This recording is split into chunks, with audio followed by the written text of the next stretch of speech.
Simplificando ainda mais, nós teríamos aqui uma barra com uma rigidez K, uma massa M, e presa de tal forma que ela só consegue se movimentar na vertical.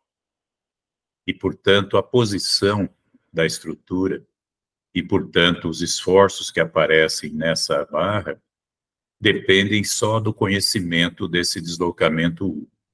Quando isso acontece, nós chamamos de um modelo de 1 grau de liberdade. É um modelo que vocês, conhecendo um único deslocamento, vocês conhecem tudo da estrutura. Esforços e tudo mais.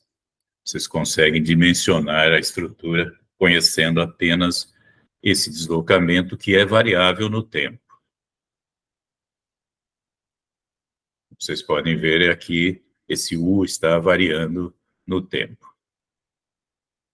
Bom, essa massa, quando ela se movimenta, ela está sob o efeito de alguns esforços, né? Vamos ver quais são os esforços que atuam sobre ela para produzir esse movimento. Bom, basicamente eu tenho a possibilidade de ter uma força externa, né? Que seria o motor montado aí na nossa estrutura. Poderia ser também o efeito de um terremoto, poderia ser o efeito de um vento, mas no nosso caso é o esforço gerado pelo equipamento. Quando vocês puxam essa massa para cima, a estrutura, né, reage com uma força elástica, puxa a massa para baixo. E como os sistemas mecânicos reais dissipam energia, nós vamos representar essa dissipação por uma força de dissipação, um FD. Então, nós vamos somar essas forças, a externa aplicada com a elástica, com a força de dissipação de energia, para, então, determinar quais são, então, a equação que vai nos permitir analisar esse sistema. A força elástica, simplificadamente, ela é proporcional ao deslocamento, por meio de uma rigidez K. Aqui, nesse caso, eu estou dizendo que é 12 EI sobre L ao cubo, né? E é o modo de elasticidade, I é o momento de inércia da viga, e L o seu vão. Esse 12 EI sobre L ao cubo é um valor que a gente procura lá nas tabelas, nos livros de resistência dos materiais. A força de dissipação, de novo, eu vou modelar, isso aqui não é realidade, tá? Eu vou modelar como sendo proporcional à velocidade. Esse pontinho em cima do U é a derivada primeira no tempo, a velocidade, né? A derivada do deslocamento no tempo é a velocidade. Então, somando essas forças todas, segundo a terceira lei de Newton, desculpe, a segunda lei de Newton, essas forças são equilibradas pela força de inércia, né? Então, a segunda lei de Newton diz que a soma das forças aplicadas sobre uma massa é igual a massa vezes a aceleração, a força de inércia. Dando uma arrumadinha aqui, nós caímos no formato clássico da equação do movimento de um modelo de 1 grau de liberdade. Nós temos a massa vezes a aceleração, esses dois pontinhos é a derivada segunda do deslocamento, que é a aceleração, mais um coeficiente de amortecimento vezes a velocidade, o ponto é a velocidade, e K vezes U é a nossa força elástica que está puxando a nossa estrutura para baixo. E tudo isso é igual, então, ao carregamento externo aplicado. Como essa equação é uma equação que contém derivadas, né? Derivada primeira, derivada segunda, é um tipo de equação que nós chamamos de equação diferencial, né? Porque tem derivadas. E, no caso, é uma equação diferencial de segunda ordem, porque tem derivada segunda. E é linear, porque não tem nada aqui ao quadrado, nem seno, nem cosseno, nem nada. Então, ela é uma equação diferencial, ordinária, porque só depende do tempo, de segunda ordem, né? E linear. Vocês podem perguntar por que nós não vamos considerar nesse curso não linearidades. Aí depois vai ser melhor esclarecido, mas é porque normalmente as fundações de máquinas são muito parrudas, né? Elas não são esbeltas a ponto de que as não linearidades apareçam ou sejam importantes na análise. Vamos começar bem devagar, né? Como dizia o nosso grande Jack Stripador, né? Vamos por partes. Então, vou começar com o que a gente chama de vibrações livres não amortecidas.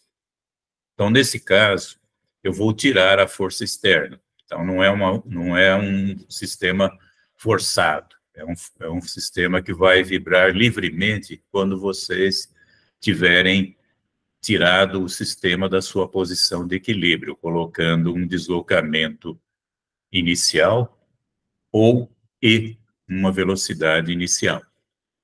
E vamos também dizer que eu não tenho amortecimento. Claro que isso aqui é ficção científica, né? Sempre tem amortecimento, mas só para começar. Então vai ficar massa vezes aceleração, rigidez vezes deslocamento igual a zero.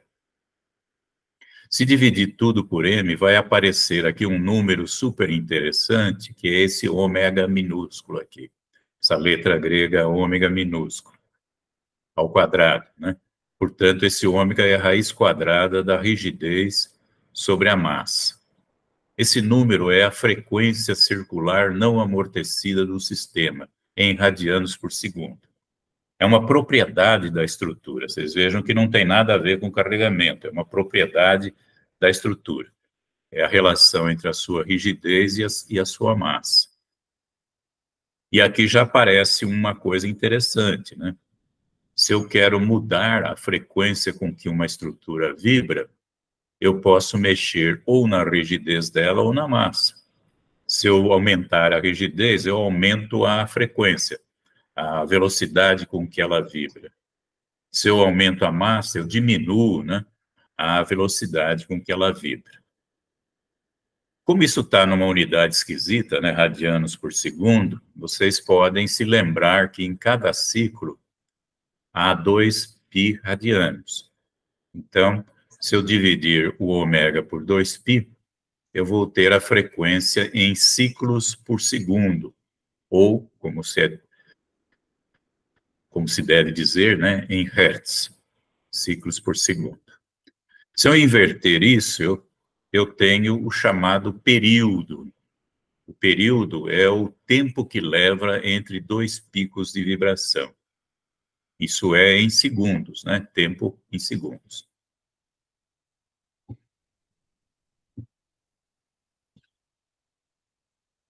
E o movimento final, né, que vai acontecer quando eu tiro a minha estrutura da sua posição de equilíbrio, é harmônico.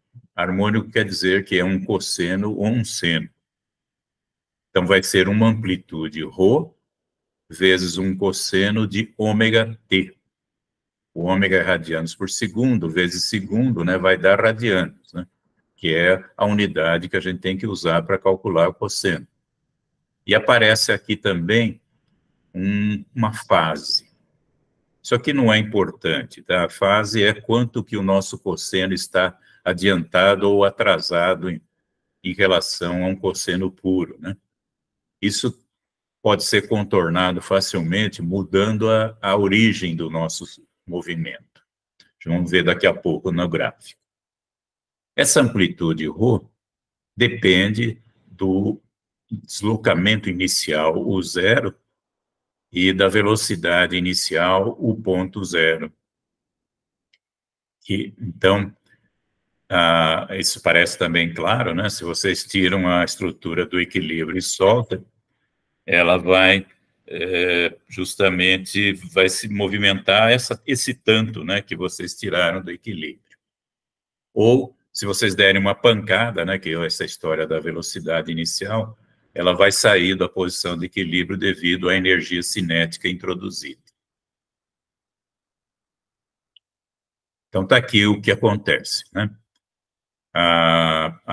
O nosso movimento ele tem uma amplitude constante, ρ, não muda, né? Vai ficar para sempre com essa amplitude, que, de novo, não é uma coisa real, né? A distância entre os picos é o período t em segundos. Aqui está o tal da fase, né? O atraso com que o nosso seno e o cosseno está. E a amplitude depende, então, do deslocamento inicial, o zero, e da velocidade inicial, o ponto zero. Vocês podem perguntar, puxa vida, mas será de onde que eu tiro essa rigidez, né, esse K? E de onde que eu tiro essa massa? Alguns resultados simples eu posso passar para vocês logo de cara, né? Por exemplo, se eu tiver uma barra e eu estiver esticando ela e soltando, ela vai vibrar na direção do eixo dela. Nesse caso, a rigidez é EA sobre L, o modo de elasticidade vezes a área sobre o vão. E a massa é metade da massa total da barra, né? M traço, que é a massa por unidade de comprimento, vezes o comprimento, dividido por 2. O M traço aqui é a densidade vezes a seção, né? É a massa por unidade de comprimento da nossa barra, que está sendo esticada, né? Aqui ela não está sendo fletida, ela está sendo esticada. Essa aqui está sendo fletida, né? Nós temos aqui uma viga biapoiada. Se vocês aplicam aqui uma carga P, aparece um deslocamento U, e a razão entre o P e o U, né, se vocês dividirem o P por U, é a rigidez, que no caso é 48 EI sobre L ao cubo. Esse resultado é tabelado, né? Eu não estou dizendo para vocês que foi deduzido, apesar que eu sei deduzir, mas não é isso o caso. Vocês podem procurar isso pronto. Isso aqui parte da ideia de que essa curva aqui é uma parábola cúbica, né? É um polinômio do terceiro grau. Então, a partir dessa ideia, vocês conseguem chegar nesse K que está aqui. E, de novo, né, a massa é metade da massa total da barra. É uma massa equivalente que seria colocada aqui no ponto de aplicação da carga e no ponto de aplicação que estamos medindo o deslocamento. Um outro caso que é bastante usual, né, que nós vamos usar bastante aqui no nosso curso, é a viga em balanço, engastada de um lado e livre no outro. Se nós colocarmos uma carga P, o deslocamento que aparece é U, e a razão entre os dois é a rigidez K, que é 3EI sobre L ao cubo. De novo, ele foi obtido imaginando que essa curva aqui deformada é uma parábola de terceiro grau. A massa já não é tão simples assim, não dá um resultado bonitinho, né? Nós vamos aproximar por um quarto da massa da viga. Então, um quarto da massa estaria colocado aqui na ponta da viga, equivalendo à massa da viga. Não é bem isso, tá? Na verdade, é um número um pouquinho diferente de um quarto, é 0, 2, 3, qualquer coisa. Mas, para fins práticos, podemos usar isso.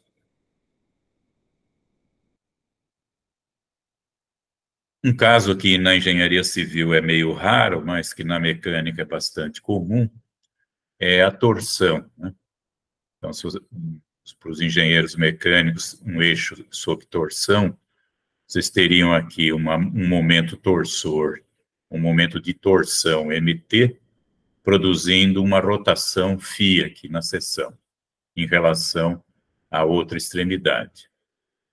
A relação entre o momento torsor e a rotação é a rigidez.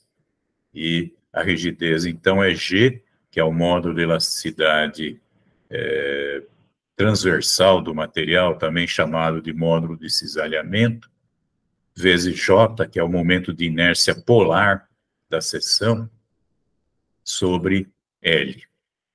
Para uma seção circular, esse J aqui é π sobre 32 vezes o diâmetro a quarta, né?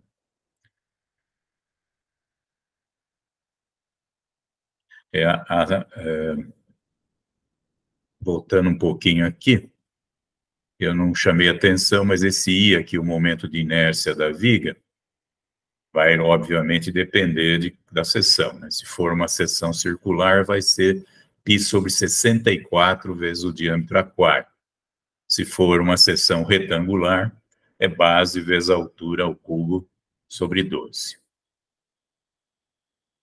Está aqui, aliás, eu não precisava nem dizer, né? Está aqui nessa retangular, base vezes a altura ao cubo sobre 12, e a seção circular, o momento de inércia de flexão πd a quarta sobre 64, e o momento polar de inércia, que serve lá para torção, é πd a quarta sobre 32. Bom, vamos usar já esse número para fazer um exemplo. Nós temos aqui uma viga em balanço de seção retangular. Nós temos a massa da viga dada, e 1/4 da massa total vai ser imaginado como equivalente ao resto da viga aplicado aqui na extremidade.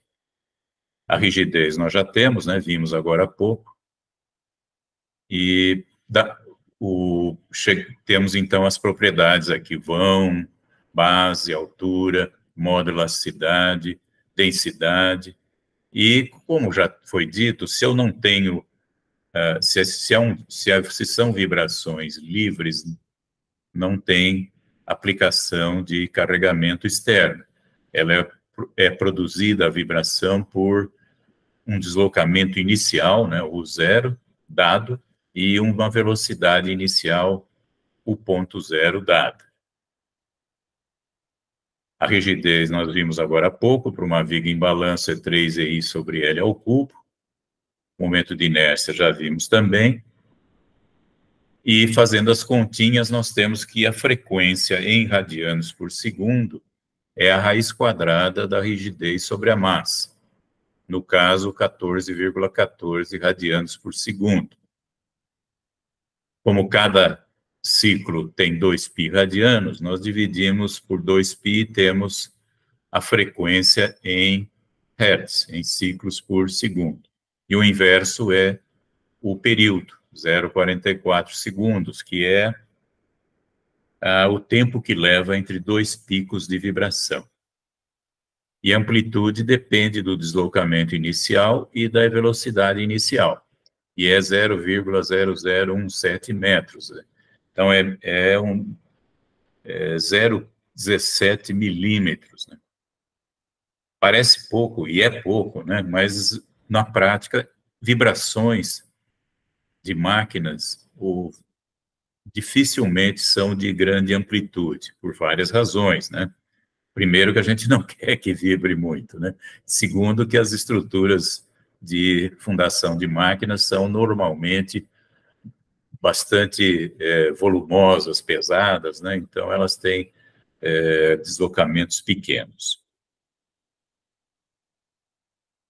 A resposta, como já foi dito, né, é amplitude vezes um cosseno, ou um seno, né, de ômega vezes t, e uma fase. Então, colocando isso em forma gráfica, né, nós temos isso que está aqui. A amplitude não varia, né, a amplitude é sempre a mesma, porque não tem amortecimento nesse modelo inicial. E a distância aqui entre os picos é aquele período t que nós já vimos em segundos. Como eu falei, isso não é real, né? Na prática, na verdade, né, no mundo real, nós temos amortecimento. Então, esse desenho que aparece, né, mostrando a nossa viga vibrando para sempre, né, sem parar, ele não é real. Isso aqui seria um moto contínuo, né? Alguma coisa que não existe. Ele fere as leis da termodinâmica. Então, vamos para o real, né? O real são vibrações amortecidas. Por enquanto, ainda livres, né? Sem serem forçadas. Estou simplificando ainda mais o meu modelo, né? Então, agora eu tenho uma massa M presa por uma mola K e com um amortecedor C. E a posição da massa é aquilo que eu quero saber, né? O deslocamento U, que varia no tempo. Porque conhecendo esse U, eu conheço tudo. Eu conheço qual é o esforço que está aparecendo na mola, que é o representante da minha estrutura, né? Então, se eu sei qual é o deslocamento numa estrutura, eu sei quais são os esforços dentro da estrutura. Aliás, esse é a ideia básica dos programas de elementos finitos que todos nós usamos para análise estrutural, né? Esses programas são todos, né, 100% deles, baseados em deslocamentos. Então, o que eles realmente calculam são deslocamentos. Os esforços são um produto final, né, depois que se conhecem os deslocamentos. Bom, agora a nossa equação diferencial ordinária, né, de segunda ordem, linear, tem três termos: massa vezes aceleração, né, U, dois pontos, coeficiente de amortecimento vezes velocidade, U ponto, coeficiente de rigidez vezes deslocamento, U, igual a zero, porque eu não tenho força externa dinâmica aplicada. O movimento é causado por tirar a estrutura da sua posição de equilíbrio. Bom, dividindo de novo pela massa, aparece aqui já o nosso ômega, né, minúsculo, que é a frequência da estrutura, que é uma coisa que só depende da estrutura, né, de mais nada. E aparece uma outra letra grega aqui, que é o xi. Esse xi é a taxa de amortecimento. A interpretação disso é o amortecimento que eu tenho, C, dividido pelo amortecimento chamado crítico, que é aquele em que a estrutura deixa de vibrar. Esse 2m ômega é o chamado amortecimento crítico. Aqui está colocado um pouquinho melhor, né? O amortecimento crítico é uma taxa igual a 1, o subcrítico, que é o normal nas estruturas civis, é uma taxa menor do que 1, em geral bem pequena, né? Por exemplo, para estruturas de aço, 1% do crítico, para estruturas de concreto, 2% do crítico, para fundações, 5%, então são taxas pequenas. Situações críticas ou supercríticas em que nós não teríamos vibrações só aparecem na engenharia mecânica, né?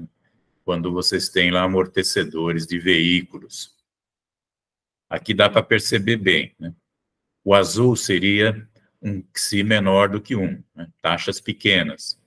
Então aparece uma vibração e ela vai diminuindo de amplitude até tender a zero. Já quando eu tenho um amortecimento crítico, o deslocamento, vocês puxam a estrutura e soltam, ele vai devagarzinho, né, voltando para a posição de equilíbrio, mas não vibra, né? Então, isso é típico de sistemas criticamente amortecidos ou supercriticamente amortecidos. Bom, a solução desse problema é, de novo, um cosseno, né, um seno, né, é harmônico. Só que tem algumas pequenas diferenças, né?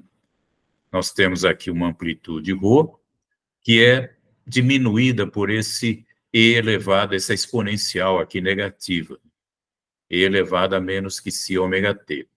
Essa exponencial faz com que a amplitude diminua no tempo. E a frequência ômega multiplicada pelo tempo aqui dentro, ela também é um pouquinho diferente, é um ômega d. Esse d vem do inglês, né? Damping. Damping é amortecimento em inglês, com A, né? Não é dumping com U. Dumping com U é lixo. Então, a frequência amortecida, o ômega D, é a nossa frequência não amortecida, ômega, né? Raiz de K sobre M, vezes a raiz de 1 menos que C ao quadrado. Mas, como eu falei, para estruturas civis, esse QC é pequeno, né? Pensem, por exemplo, numa estrutura de aço. 1% é 0,01. Ao quadrado é 0,00001. Né? Então, essa raiz aqui é praticamente 1. E, portanto, a frequência amortecida é muito aproximadamente igual à frequência não amortecida para sistemas subamortecidos, né, que é o caso normal nosso na engenharia civil. A amplitude, de novo, depende do deslocamento inicial, o zero, e, se houver, da velocidade inicial, o ponto zero. E aqui está, então, o que a gente espera ver, né? Aqui temos uma amplitude que vai diminuindo com o tempo, segundo uma exponencial negativa, que é esse tracejado verdinho que está aqui. E essa amplitude é fruto do deslocamento inicial, o zero, e da velocidade inicial, o ponto zero. Bom, moral da história. Vibrações livres reais, né, aquelas amortecidas, elas vão desaparecendo com o tempo. Então, existe um primeiro momento em que elas são importantes e depois elas vão amortecendo e desaparecendo. Isso aí é o que a gente chama de um transiente. Aqui está um exemplo, de novo, a nossa viga. De novo, nós estamos admitindo que um quarto da massa total da viga é o equivalente aqui nessa ponta. Temos aqui uma taxa de amortecimento de 5%, que é típica de fundações de máquinas, e é, na verdade, o default da maior parte dos programas de elementos finitos. Por exemplo, o STRAP tem como default uma taxa de amortecimento de 5%. Se vocês não quiserem, vocês vão lá e mudam, né, esse default.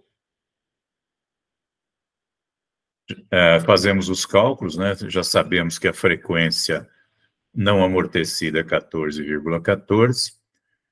Temos lá o deslocamento e velocidade iniciais, os mesmos do primeiro problema, e vamos calcular, então, a resposta. Então, para isso, eu preciso da amplitude, preciso do ômega D. Então, está aqui o ômega D, 14,12, estão vendo que é muito próximo da não amortecida, que é 14,14, e a amplitude aqui é 0,00018 metros, né? É 0,18 milímetros. São deslocamentos pequenos, como a gente já espera que sejam mesmo, né?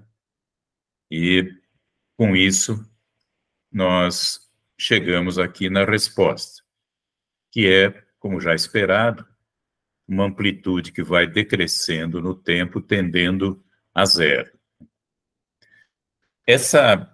Isso aqui é uma forma, né, de medir amortecimento em estruturas já existentes, né? Vocês podem ir lá no campo e puxar a estrutura e soltar. E vocês podem medir a amplitude diminuindo, né? Usando o acelerômetro, usando um equipamento de medição de deslocamentos. E com isso, existe uma possibilidade bastante simples, uma formulinha simples para determinar o amortecimento que realmente existe na estrutura. Experimentalmente, na estrutura pronta. Claro que se vocês ainda não têm a estrutura pronta, se vocês estão na fase de projeto, aí não tem jeito, aí tem que chutar a taxa de amortecimento segundo essas dicas da literatura, né? 1% para aço, 2% concreto, 5 para fundações e assim por diante. Está aqui a nossa viguinha, que ela foi tirada da posição de equilíbrio, ela vibra e vai diminuindo, diminuindo até parar. Bom, isso, vibrações livres, mas o que nós imaginamos que seja o usual é que nós tenhamos equipamentos forçando, né, a nossa estrutura a vibrar. O caso mais comum, tem outros, né, mas o mais comum são máquinas que produzem esforços harmônicos, né, ou seja, senos ou cossenos. Como é que isso acontece? Normalmente, as máquinas rotativas, elas têm um pequeno desbalanceamento. Não é inevitável que essa falta de balanceamento exista. E esse desbalanceamento gera esforços que são harmônicos, são senos ou cossenos. Aqui agora é o nosso modelinho, a massa, a rigidez, o amortecimento, o deslocamento, que é a nossa incógnita, e agora temos um carregamento que tem uma amplitude P0, né, Newton, quilonewton, tonelada, a unidade que vocês estiverem usando, vezes um seno de ômega maiúsculo T. Esse ômega maiúsculo é a frequência do carregamento, tá? Que, de novo, não tem nada a ver com a frequência da estrutura, que é raiz de K sobre M. Então, nós temos aqui duas entidades, dois parâmetros. O ômega minúsculo, que é a raiz de K sobre M, que é uma propriedade da estrutura, e o ômega maiúsculo, que é a frequência do carregamento. A equação do movimento é essa que está aqui, massa vezes aceleração, amortecimento vezes velocidade, rigidez vezes deslocamento, igual a amplitude P0, né, sei lá, 10 toneladas, vezes seno de uma frequência ômega maiúsculo, que é a frequência do carregamento. Se for um motor, seria a frequência do motor, né? Lógico que os motores, em geral, têm frequência dada em RPM, por exemplo, né, rotações por minuto. Aí vocês teriam de dividir por 60 para ter em hertz, né, em rotações por segundo. E para transformar em frequência em radianos por segundo, que eu preciso para essa equação, vocês têm que multiplicar por 2π. Então, esse ômega maiúsculo é 2π vezes o RPM dividido por 60.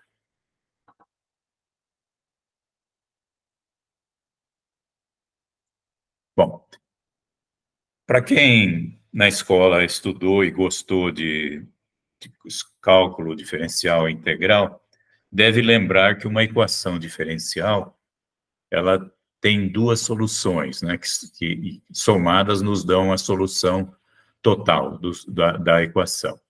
Uma parte é a solução harmônica, né, ou, para ser mais exato, a solução homogênea, quando vocês não têm nada do lado direito da equação, zero.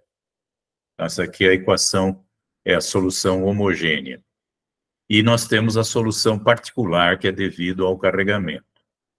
A solução homogênea, ela é aquela que a gente já estudou, vibrações livres amortecidas. E a particular é uma certa amplitude ρ vezes um seno de ômega maiúsculo T. Olha que interessante, né? A resposta é na frequência do carregamento, ômega maiúsculo, não é na frequência da estrutura. Então, quando vocês aplicam um carregamento harmônico numa estrutura, ela vai vibrar na frequência do carregamento e não na frequência da estrutura. A não ser que as duas sejam iguais, e nesse caso a gente tem a famosa ressonância, que a gente já vai comentar daqui a pouco. A amplitude, ela obviamente depende de várias propriedades, né? Ela é o P0, aquela força, né? Sei lá, tantas toneladas, ou tantos newtons, ou tantos quilonewtons, dividido pela rigidez.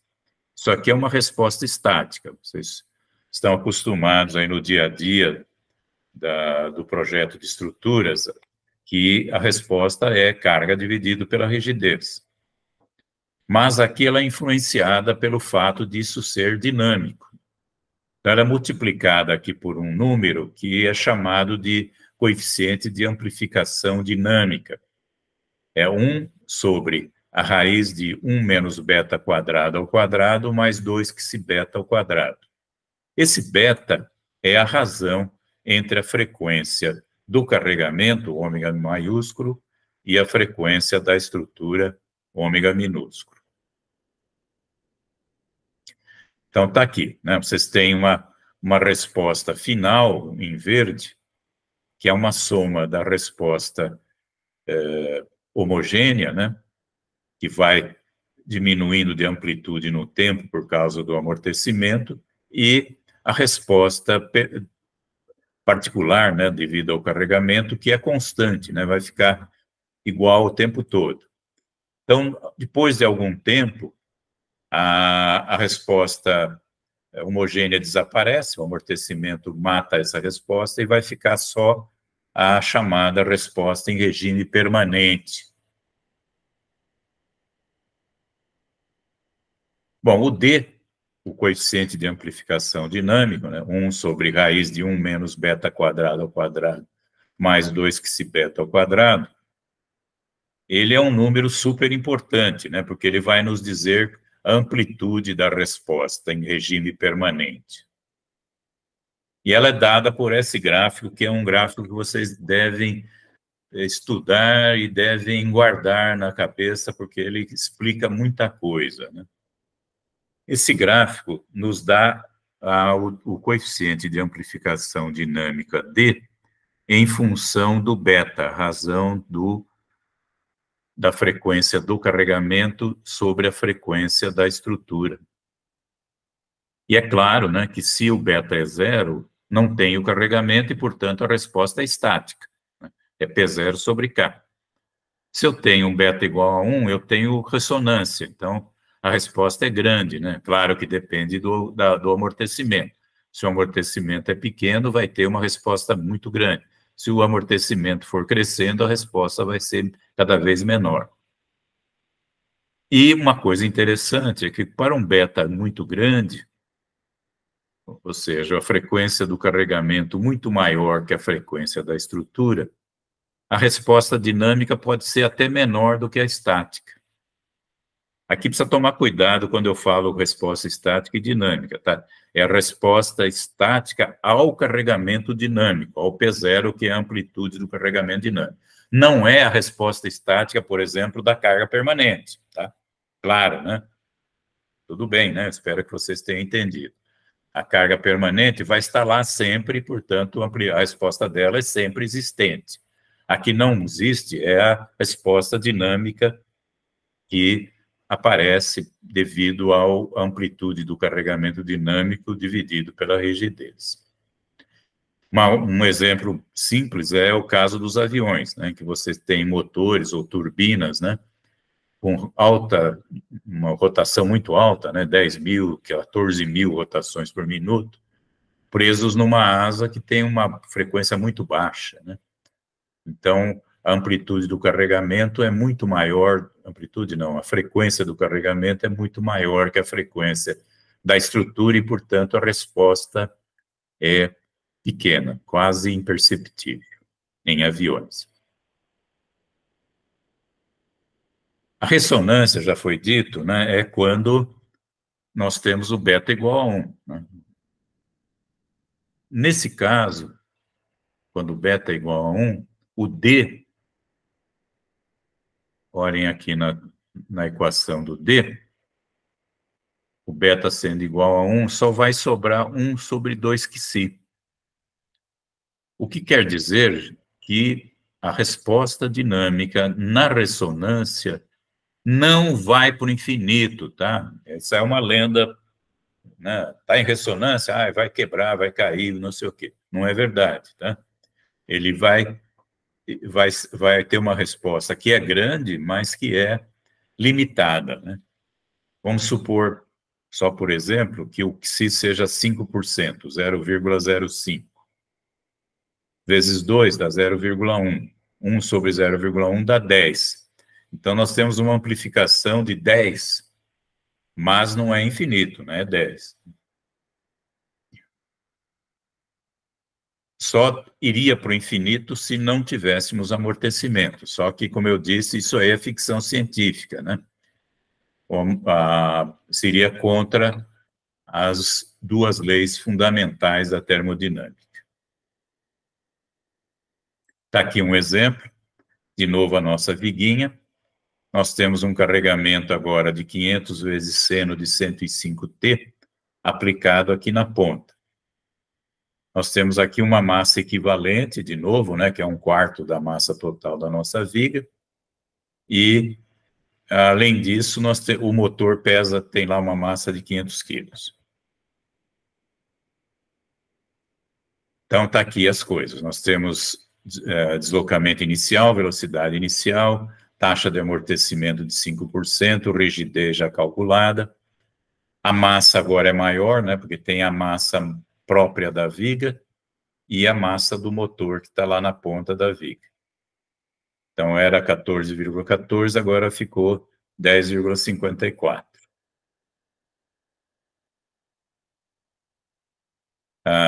O nosso amortecimento, frequência amortecida, ômega D, mesmo com psi de 5%, ele é 10,53, né, que é muito próximo do 10,54, que era sem amortecimento. Então, do modo geral, em engenharia civil, nós podemos praticamente ignorar essa diferença. Aqui tem o deslocamento inicial. Temos a resposta homogênea, né? E vamos agora calcular a resposta permanente. Então, primeiro, beta é a frequência do carregamento sobre a frequência da estrutura. Temos aqui a nossa amplitude, que é o P0, né, o valor da carga, da amplitude do carregamento, dividido pela rigidez, essa aqui é a resposta estática, vezes o coeficiente de amplificação dinâmica. De novo, é um número muito pequeno, né? 0,04 milímetros.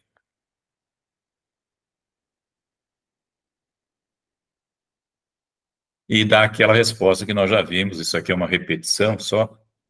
Vocês têm, então, uma resposta homogênea, né? Que é uma vibração livre que vai amortecendo. Tem uma resposta permanente, que é esse azulzinho, que é a resposta devida ao carregamento, e a soma das duas, que é a verde, que vai tendendo, então, a desaparecer, né, a parte homogênea e ficar só a permanente. Então, quando forem fazer uma análise de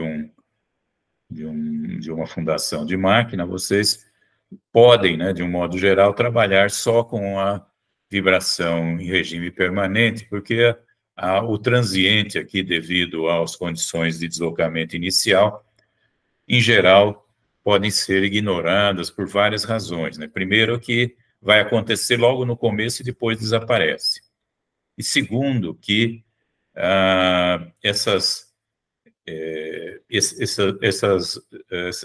esses transientes podem ser minimizados se a máquina for ligada de uma forma racional, né? Em vez de você ligar o equipamento vibratório instantaneamente, né, que, sei lá, ligar um liquidificador, né? Vocês vão ligar devagarzinho, né, uma rampa de aceleração, de forma a minimizar o transiente. Aqui a resposta, então. Então, vocês vejam que ela não vai para zero, né? Ela fica em regime permanente com uma vibração que é igual em frequência à frequência do equipamento, do motor. Só para usar um pouquinho de cálculo, né? Se vocês perceberem, né, essa resposta, ela é... Vamos voltar, voltar, voltar, voltar. Uhum. Mais, aqui. A resposta em regime permanente é uma amplitude vezes um seno de ômega maiúsculo T. Se nós derivarmos para achar a velocidade, esse ômega vem para frente, né, e o seno fica cosseno. Então, vai ficar U ponto P igual a ômega maiúsculo vezes ρ cosseno de ômega T. Se derivar mais uma vez para achar a aceleração, vem esse ômega de novo para frente e vai ficar ômega quadrado. O cosseno derivado dá menos o seno, então vai ficar menos ômega maiúsculo ao quadrado, ρ seno de ômega t. Seria a aceleração. Moral da história. A amplitude do deslocamento e a amplitude da velocidade e a amplitude da aceleração estão relacionados, né, de uma forma simples e que nós vamos ver já.